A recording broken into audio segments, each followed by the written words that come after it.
Good afternoon, ladies and gentlemen. Welcome to Architects Fast Forward webinar series. My name is Joyce, and I will be your moderator for today. Architects Fast Forward is a webinar series focused on a holistic perspective from the industry.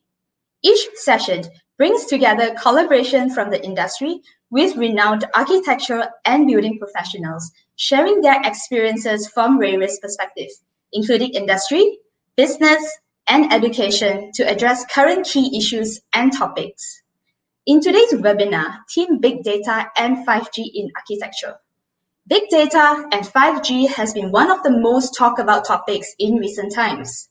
Today, we speak to industry experts Mr. Kanesh and Ms. Kochali as they talk about 5G, Hyperconnected Smart City, where smart cities are designed to connect communities intelligently, and the need for AI and big data in the architectural industry post-COVID era to understand the design constraint of big data.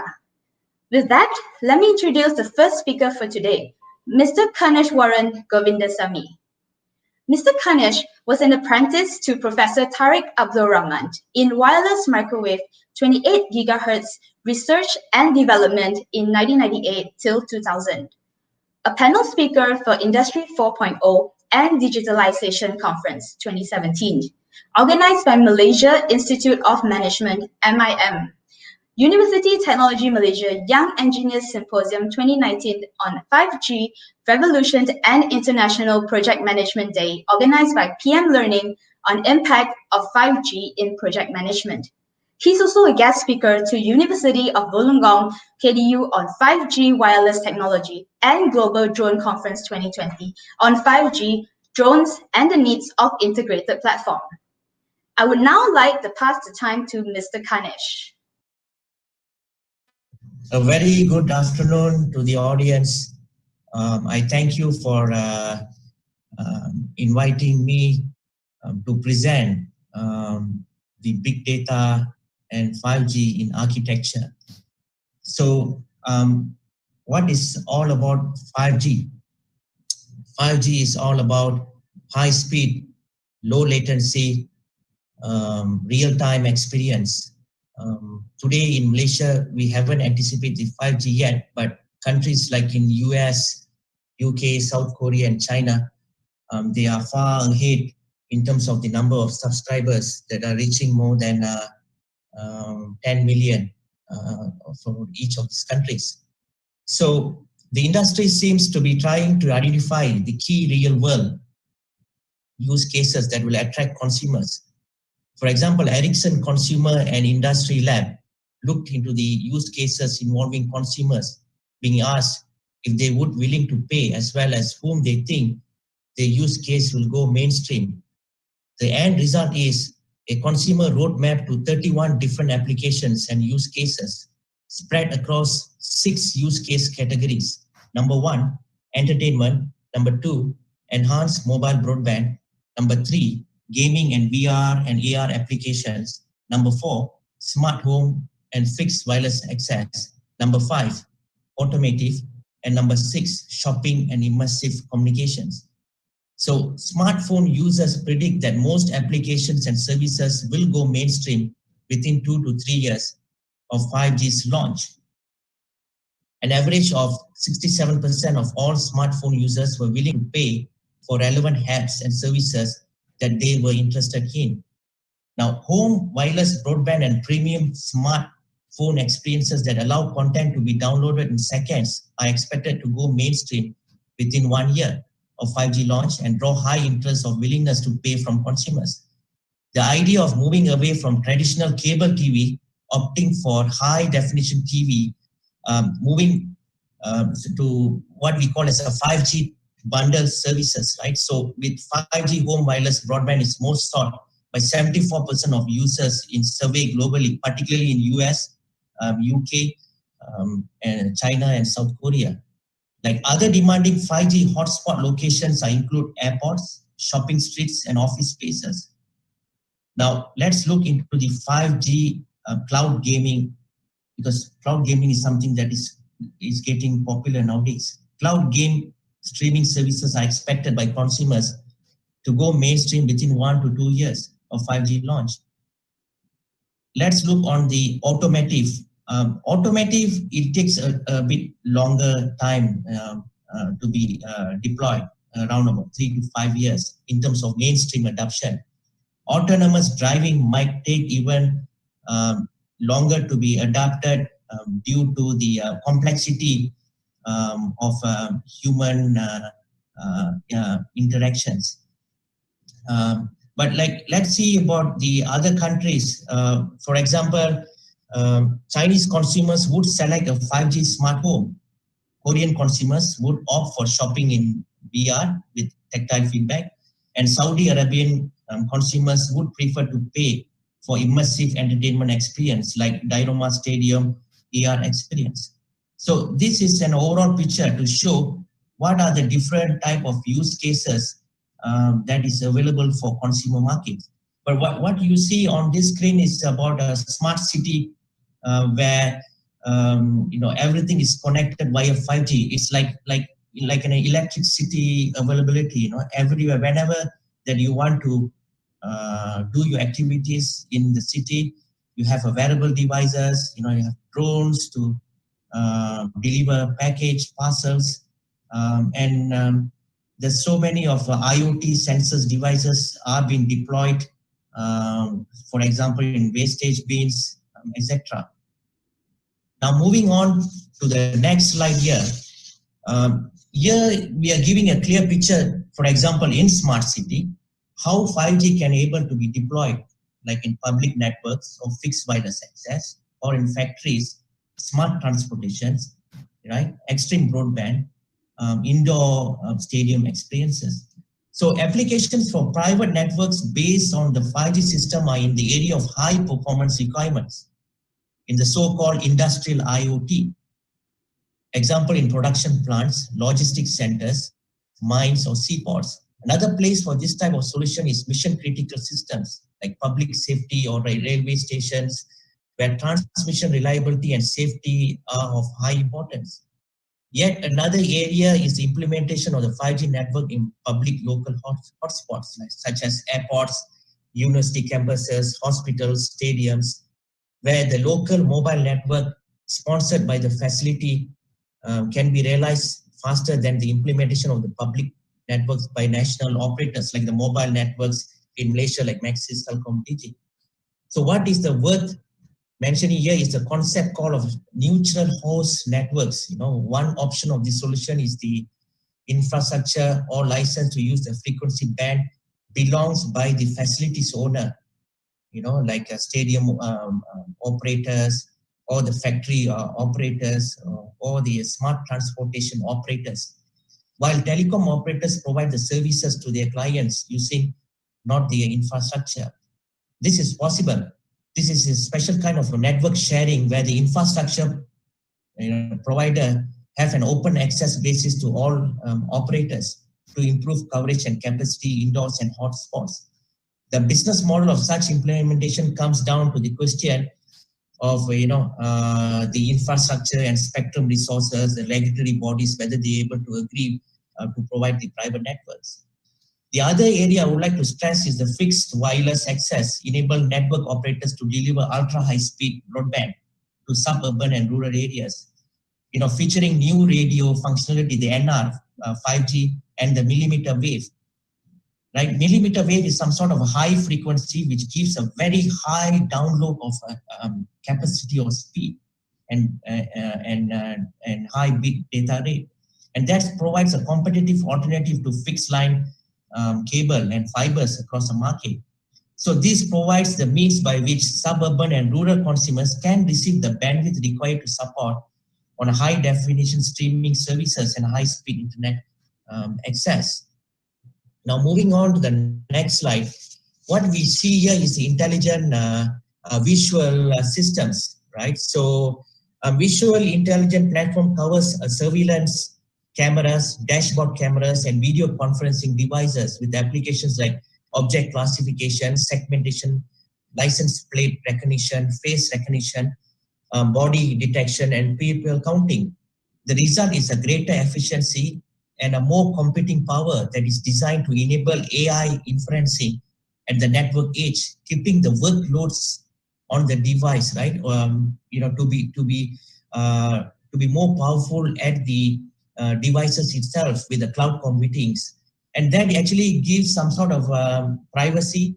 It will actually cuts down the latency issues, and it's also save the cost and the connectivity. So the whole processing will be happening at the edge near to the device. For example, the cameras. Now moving on to the next slide. Here is the example that I was mentioning about the edge computing, where all this information of computing recorded from the camera is being placed at the camera itself to do the necessary edge processing, rather than moving towards to the other end of operator infrastructure.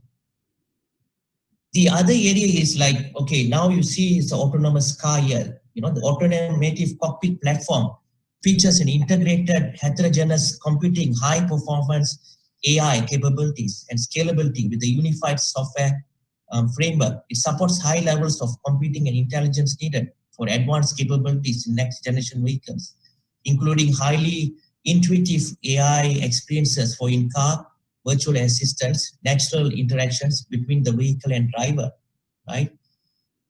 So moving on here, just as humans perceive the world through their eyes, ears, and nose while driving, cars are also trying to learn to perceive the world through their own set of diverse sensors. And these sensors, such as the camera, radar, LIDAR, ultrasonic, or the CV2X. CV2X means cellular vehicle to everything, right? And this kind of new development, which can give the, for example, cameras are affordable and can help understand the car's environment. The LIDAR creates a high resolution of a 3D representation of surroundings, work well in all lighting as well. Like radar is affordable and responsive as long range, measure velocity directly. So in a nutshell, a car can see best when utilizing all these sensors together, which we call the sensor fusion, right? So by applying machine learning directly to the radar signal, it can enhance the overall vehicle sight and taught radar to detect both objects and their size. Next, this is a very interesting when it comes to the architecture in deployment, especially for those house developers or construction in smart city. How is the whole smart transportation will be deployed used by the 5G new radio, which is the 5G NR. You see, as part of the third generation partnership project release 14, the CV2X defines a transmission model that together enable a broad range of use cases. Direct CV2X, which includes a vehicle to vehicle, and then we have the vehicle to infrastructure, V2I, and the vehicle to pedestrian, the V2P. And it provides an enhanced communication range and reliability in dedicated intelligent transport system, which under the 5.9 gigahertz spectrum, that's independent of a cellular network, right? But the key measure here is to allow real-time information sharing to prevent accidents, avoid obstacles, and broadcast road condition updates. Now, we have a vehicle to network, which is known as V2N, that's using the 5G that will enable transportation authorities to broadcast road construction alerts to travelers in the affected areas with clear path of emergency responders and manage traffic on a broader scale. So high bandwidth, low latency connections to the cloud will also to allow a remote fleet management, a lay of deployment of autonomous robo-taxis, for example. In the past few years, however, key transportation ecosystem like in China, Europe, Japan, and the US have aligned to support the CV2X standard. Many pilot programs are now underway. Companies such as Qualcomm Technologies in US have chipsets in production, and car makers have committed to install the technology in vehicles that will be available in 2021. For example, in China, and will be reaching in other regions in 2022. CV2X is critical to its strategy for innovative development of intelligent vehicles, which include constructing a national traffic control network of smart roads connected by 5G cellular technology. Now, moving on to the next slide. Here is just giving an idea. Let me give an example. Let us start with some of our everyday examples that we drive across the town. When you come to a stop sign, a large truck is parked on the corner to your left, and a construction fence blocks your views to the right. You cannot see whether cross traffic is approaching, so you inch forward carefully, looking anxiously in both directions. So now, what if your car could tell you when traffic is clear so that you can proceed safely across the interaction? That's where the human brain with an artificial intelligence recorded in the car itself, and it gives an interaction to the human, right? Or suppose that you leave the office to drive to an appointment, congestion and delays cause a half-hour trip to stretch into more than an hour in a precious time in the middle of your day. So what if your car have a mobile device on the wheels with the AI, natural language processing, understanding and device monitoring to help your time productively and safely? Meaning to say the car can able to communicate you and inform you that which would be the right path, which would be the right routes that you can avoid the congestions. So these are the V2V, the V2I, the V2Ps that can able to give a big impact to the automotive industry. Now let's move to the 5G enhanced mobile broadband. Now, extended reality is an umbrella term, where augmented reality, virtual reality, mixed reality, in between, all those are, a wide range of revolutionary experience that powers via the XR. So we have mobile VR headset. You can see the wearable, what they call the Google Glass, to become one of the most disruptive computing platforms similar to the smartphone today, right? So boundless XR creates immersive mobile XR experience with a photorealistic visual by combining of device processing, 5G, edge cloud and processing. Like here, if you see, this is considered virtual telepresence collaborations, right? One person who is trying to meet the client's demand when it comes to the fashion design, the cutting measures. So the person wears the glasses and able to view what sort of requirement from the other end, and able to cut precisely the design of the dresses on a real-time traffic. And this is possible with 5G, right? So this will be the future. And there are virtual rooms that are coming more popular, for example, like in Alibaba, and also like in other e-commerce platforms, and how they can able to relate with the tastes of the customers. The customers don't need to go to all these huge shopping complexes to purchase their clothing. They can able to actually measure the fittings at their home, at their convenience. That's where the virtual rooms comes in. But in order to support the real time of a traffic, because of the huge content and data that is needed for millions of different choices of options in these the fashion design market, therefore the 5G is needed in order to cater the capacity of huge data. The other area I would like to explain here is the real-time asset tracking. In release 16, we call it as high reliability 5G positioning, right? So one of the 5G key features is precision positioning over an indoor 5G network, demonstration and sub-meter 3D positioning for industrial IoT applications, such as asset tracking, automated guided vehicle control by utilizing multiple 5G transmission points to measure the difference of arrival.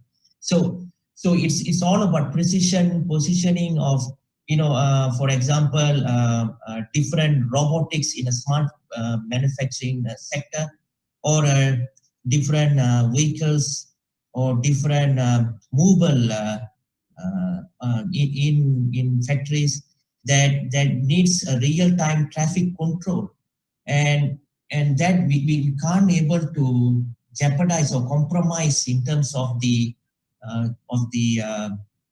speed, and also in terms of the latency. There shouldn't be any lagging in terms of controlling the robotics, and also, for example, drones who wants to deliver towards to the customer. So I'm trying to relate here from the previous slide, from a fashion design towards to delivering to the home customers. So delivering is, the future delivering is not via motorcycles or vans or trucks. It's going to be drones, and that's already been implemented in countries like in UK, in Ireland, and China, where the drones are delivering the goods and the parcels, even the foods are being supplied. So all these are really needed in terms of 5G. You may ask, why do you really need a 5G for drones? Because drones uses camera systems, right? The camera systems needs high definition 4K ultra. 5G can able to give a real time of a streaming, so that the drone will never have any lagging issues. It can able to give a precise delivery to the right address within the time frame required. So the other area is AR will serve a broad spectrum of roles in daily life. What is AR? It's augmented reality, like kids chasing virtual characters in more interactive and immersive games. That's the future that is going to be. Young adults are exploring, different countries via the head-mount set or a Google Glass. That means you don't need actually to travel to countries like Italy, Europe, or US, or any part of Asia, or the countries that you've never been. You can actually sit down at your home, have a nice coffee with your headset mount. You can have a 360 degrees of user experience, a rich content, exactly how it looks on the other part of the world, in terms of the safaris or the museums or the events or live concerts. You can actually able to have a look at with the head-mounted augmented reality supported by the 5G. So 5G gives the real-time, high speed with a low latency customer experience. Now, the area of families communicating, and families can able to virtually brought together live like communications, right? Like a year ago, we were talking that, this is going to be future, but today, due to the COVID-19, everyone is actually communicating virtually, and that is already been implemented right now. Hologram is something is going to be coming soon, right? There is an issue when it comes to the schools and the universities right now, because the lecturers or the school teachers can't able to witness whether the students are really there to communicate or listening or watching the lecturers. So how do this monitoring can be done is by implementing a hologram remotely, because hologram can give the confidence, the confirmation of the students that they are there watching and listening the lectures remotely via the virtual conferences.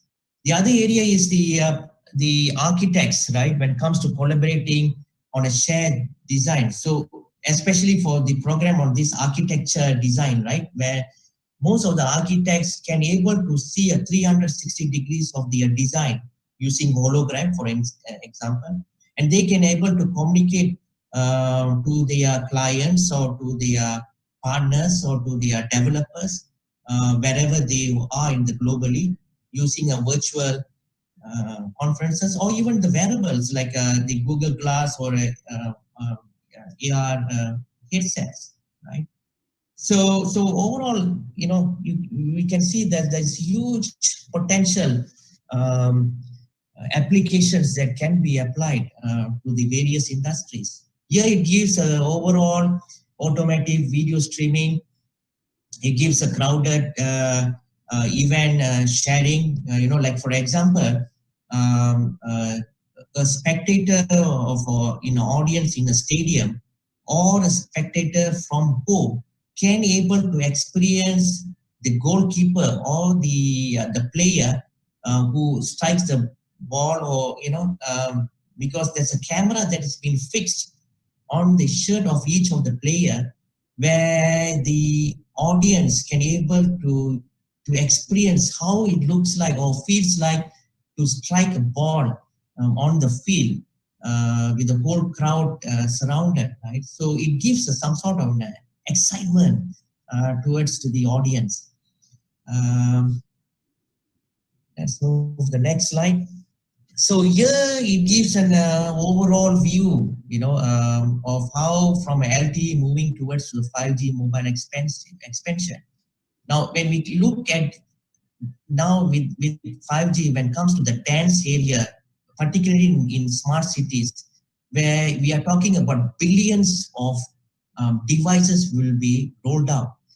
Devices means sensors, connectors, and actuators. Now, in 4G, there was a limitation in terms of deployment of the number of sensors, because you really need a strong backbone in terms of to carry the traffic and the capacity, especially when it comes to cater the latency and also the download speed, right? So 5G can able to cater the millions of sensors within per square kilometer in the smart city.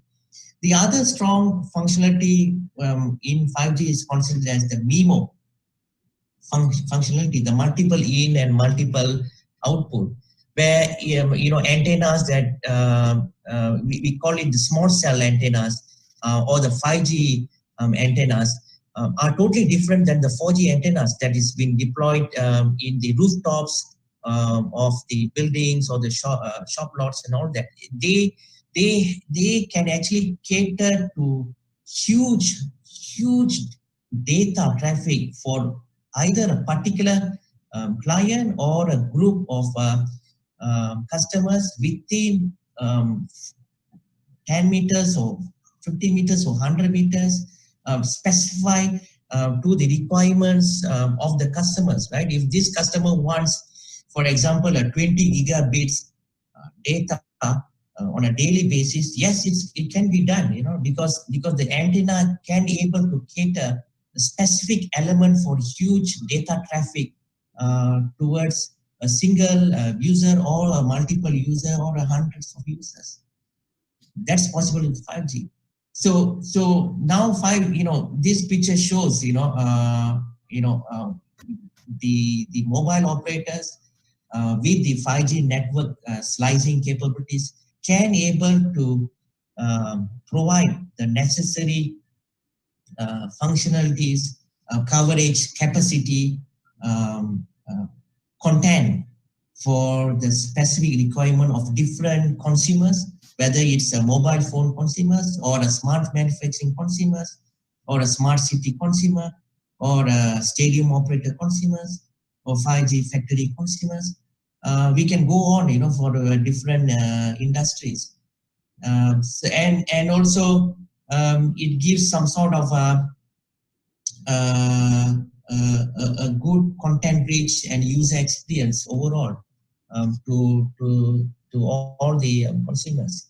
So this will be my last slide here. Exchanging ideas, global 5G evolution. I'm the founder of this particular YouTube TV channel. I do actually organize exchanging global idea worldwide conferences with the different stakeholders, for example, the universities, the researchers, the engineers, and also the data scientists from various industries, starting from 5G experts or IoT, big data, artificial intelligence, machine learning, and many more. And also from mobile operators as well, and also enterprises, augmented reality, virtual reality developers, content developers, uh, coding developers as well.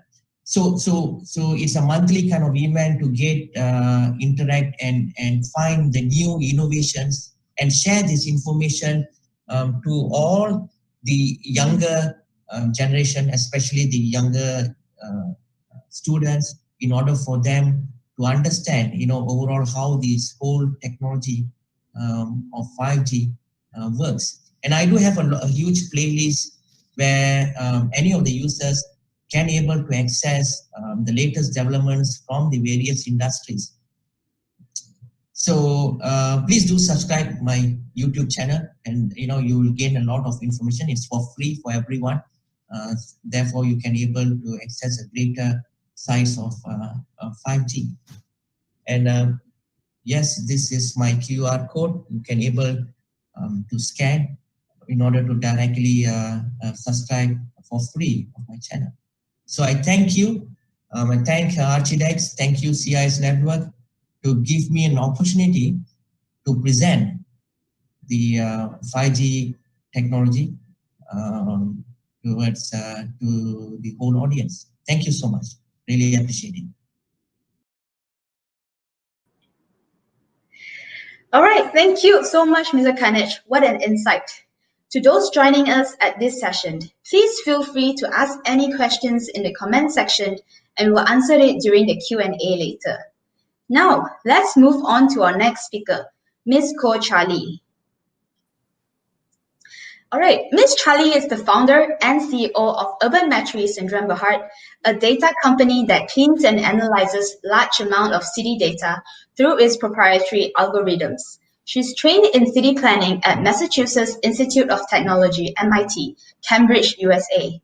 I would now like to pass the session to you, Ms. Charlie. Hi, guys. Thanks for joining me today. It's a pleasure to join you guys on this session. This is not my first time speaking for architects. I've done some sessions before at Datum and also at Architects itself. And unfortunately this year, due to circumstances that we all know are quite difficult for everybody, we now have to do this online. But hopefully the content that I have to share today would be interesting for everybody, and I welcome questions after this. I try to be short and sweet so that we can talk a little bit more. So everyone, I think I have spoken a couple of times before that we are quite known for our book, The Secret Atlas of Greater KL. And we talked a lot about our Nasi Lemak Index, where we looked at things that are places that are prone to Muslim-friendly food and non-Muslim-friendly food, in order to have a better understanding of the city and how the city feeds itself. So this is something that a lot of people know us about, know of us because of this. And also things like our ghost factor, where we look at things like cemetery, sensitivity to home prices. So we look at data, property data a lot. So we are a property and housing data company. We look at property prices, but not only property prices. We look at physical designs of the city, as well as things like or where things are and how the city is being serviced, and things like cemetery services the city and how that impacts how we value that part of the city, etc. We also, of course, have that cafe index that I think most people who have been to Architects have seen before. These are the 10 ringgit and above lattes and cappuccinos that people have. in different parts of the city that's mushrooming before COVID, and surprisingly after COVID it has a strong rebound. So these are where the affluence is concentrated in Klang Valley. But today we're not going to so much talk about that, those elements. We're going to dive a little bit deeper about what kind of insights with big data and with a large amount of city data does the designer have to use, the tools that the designers and architects in town have in order to have a better understanding of the market for their clients and design better, right? So the company that I run, Urban Metri, basically we look very, very closely to things like supply of housing, supply of property, and the demand for these properties going forward and today itself. So this is essentially, in a nutshell, what we hunt for as a company. But of course, we layer quite a lot of other types of data on top of supply and demand of property. And one of the things that we do is basically a technology that we have in-house is ability to count informal housing in the city in order to accurately size up the number of stock of housing is in the location. So we have built our AI bots in order to count houses using roof data. So this is a satellite image recognition technology that we have, where we cut out satellite images into little squares and then train our AI bots in order to count roofs on these satellite images. And the image on the right is drawn by an AI bot, where it's able to tell us it is 98% sure an object is a house, and sometimes only 64% sure that object is a house. And using this sort of counting, a robotic counting, we're able to very, very quickly gauge where population is currently living, where are the structures in rural areas, especially rural areas that we're trying to, hook up utilities, TNB, etc., where, Mr. Kanesh was talking a little bit about, ability to deliver services and basic services like electricity and 5G network. Where else, what I'm looking at is a little bit more basic, where are the population currently living, and do they have sufficient two standard utilities or not, since that they are all informal housing to begin with, and the ability to include these population and these structures in our city planning.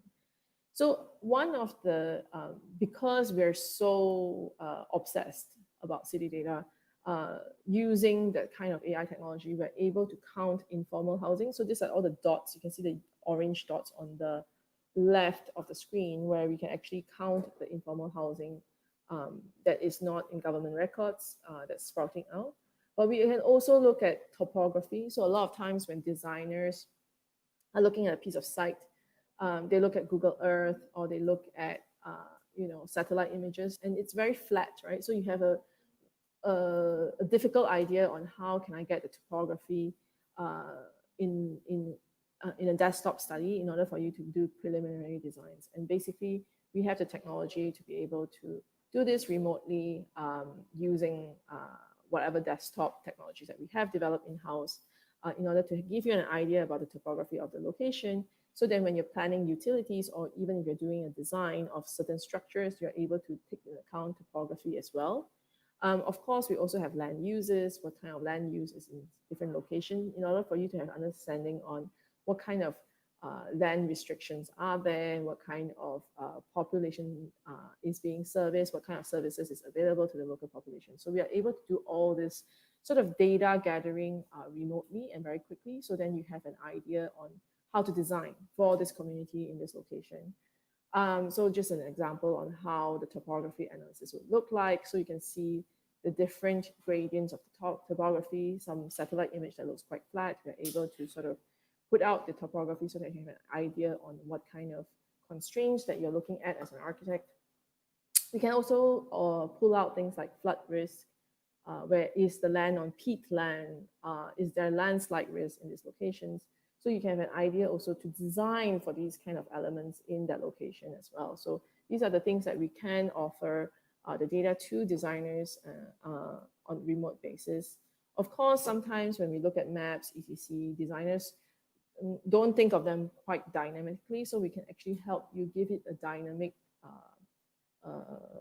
view of the location, such as travel time, how long does it take for the community in the location to actually travel to and fro from work, etc. So we can also model for travel time. So those are sort of like, site design, etc. But I think for architects, a lot of times they also look at things like layouts. And when they are designing, a lot of times, architects, I was trained in architecture a long time ago. So, we put a lot of emphasis on things like, a good design, what's a good design. And sometimes the good design needs, for clients, translate to higher prices of the home, and whether higher demand of these kind of better designs, is it available or not? So a lot of times these questions become very subjective in the boardroom when the client and the architect is discussing. So we have a lot of layouts. We have a database of all the layouts that is available in Malaysia. And what we have done is actually we have built an AI bot to do layout analysis. We're able to look at a bunch of layouts and have a bot draw out the sizes of these bedrooms and sizes of these living rooms and bathrooms, etc.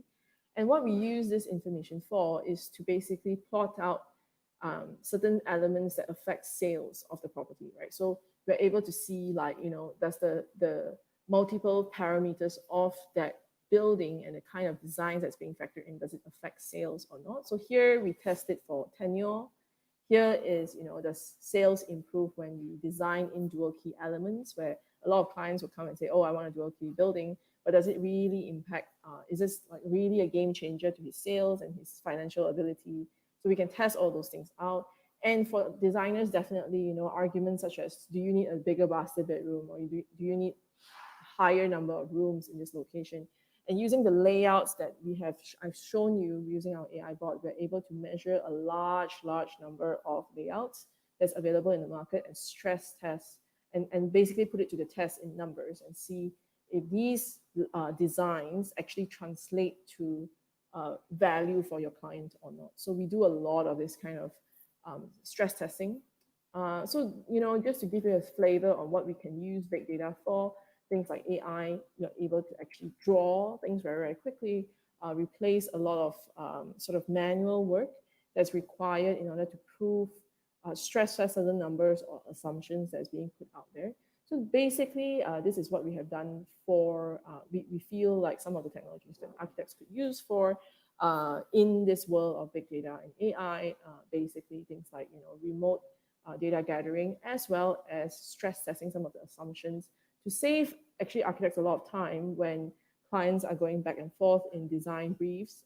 This will sort of, give them a very objective way of discerning what is the proper design brief before you actually go onto the drawing board. So this is some of the solutions that we find that could be quite useful for you to have the conversation with your clients.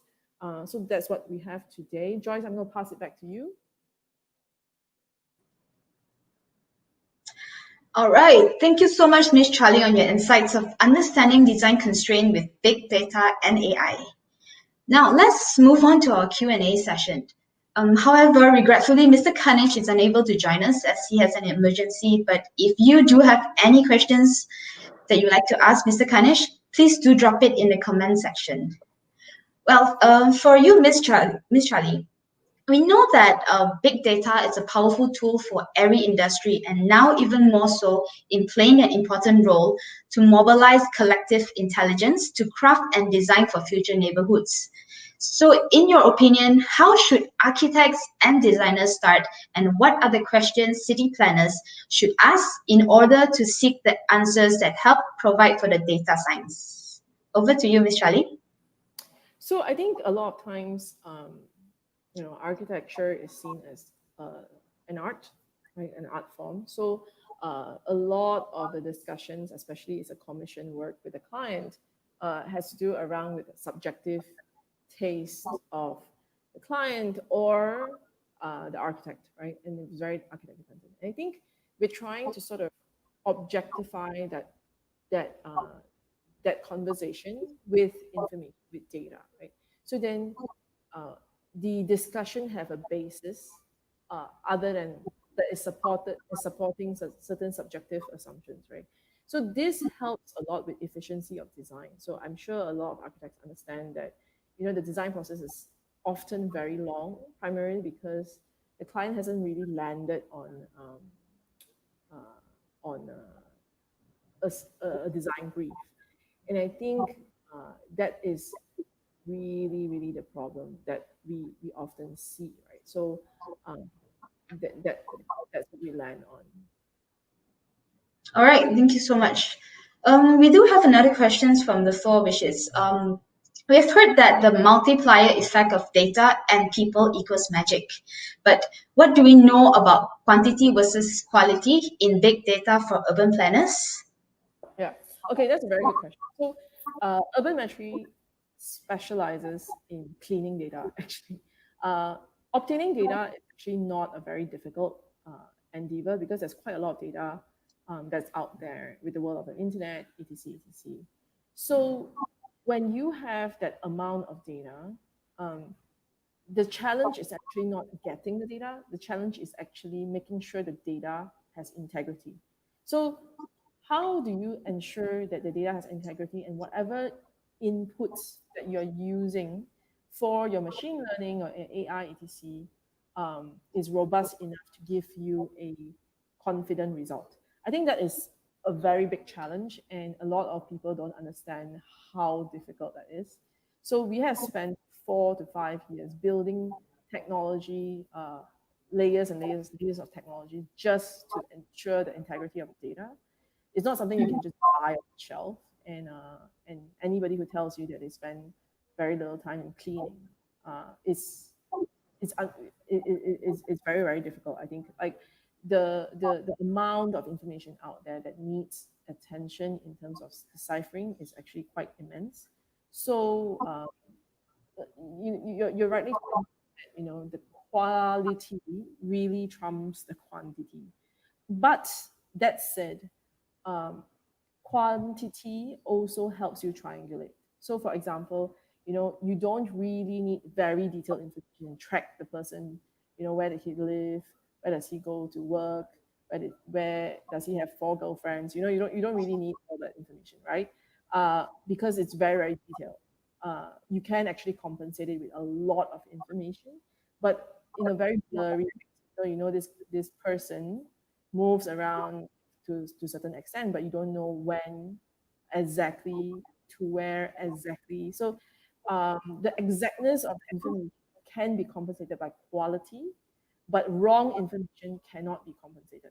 Does that make sense? So it's sort of like, you can compensate insufficient information, but you should not allow bad information to enter and pollute the information system. So there's different levels of data. Like the data has different categories, and data companies to be able to decipher and differentiate them. Okay, great. Thank you so much. We do have some other questions from Facebook as well. Which Python framework was used to build the AI system for house counts to analyze layout? So, why how? I'm not going to tell you exactly which framework. We did use mass RCNN for our layout analysis. It's a pretty standard, uh, pretty standard part of the equation that we use mass RCNN. And yeah, so I think, I think how will understand. Okay, thank you so much. And I think we have one more last questions, which is what are the up and coming areas of applications of big data in architecture? Mm. I think um, the up and coming areas of big data in architecture has a lot of people think of it as a very physical thing, and that's why sometimes when people ask me, oh, how can you use big data, and then so we came up with things like our layout AI bot that does all this counting of the areas and everything, because architects love this kind of thing, right? Layouts. um Mhm. Really, I mean, fundamentally, architecture is about people. So you need to understand movement. You need to understand the dynamism of how people move in a building, how people move in the city. in order to really take advantage of big data, because there are a lot of assumptions in architecture that is sort of what old wise design principles. That's great, right? I mean, we all love that, right? It's art. But is it really truly efficient? Is it truly giving the artistic value that is being sought? I think those things are never previously questioned. And with data, you can actually sort of test these things, right? So, the argument of, do I put in a 3-bedroom, 2-bathroom, or do I have a view? The golf view, does it really give me that premium? Or does, that overhanging bridge, or the sky bridge on my building, does it give you that? Does people really, really do love it? Or it's just the architect who really loves it? So it's like a lot of things that are, I think architects, should think of it as like another way of viewing, like another way of gathering sort of like almost how do you say the general consciousness of society that they always talk about, right? But actually a lot of architects sort of have a very unique way of, and I think this is a way for you to harness what the general consciousness is, and how they experience the city. And I think it's quite powerful. I think. Okay, thank you so much for your information. And I think at this moment there is no other questions from the floor. So thank you to both speakers for today's session, Mr. Kanesh and Ms. Charlie. Ladies and gentlemen, thank you for your time today. We would like you to do a quick and short survey through the link, which is now in the comment section, to let us know how you think of Architects Fast Forward webinar series. Thank you and see you soon. Thanks for the invite. I hope everybody is on board. Thanks for joining us today. Thank you so much. Thank you, Ms. Charlie. Bye. Cheers. Bye.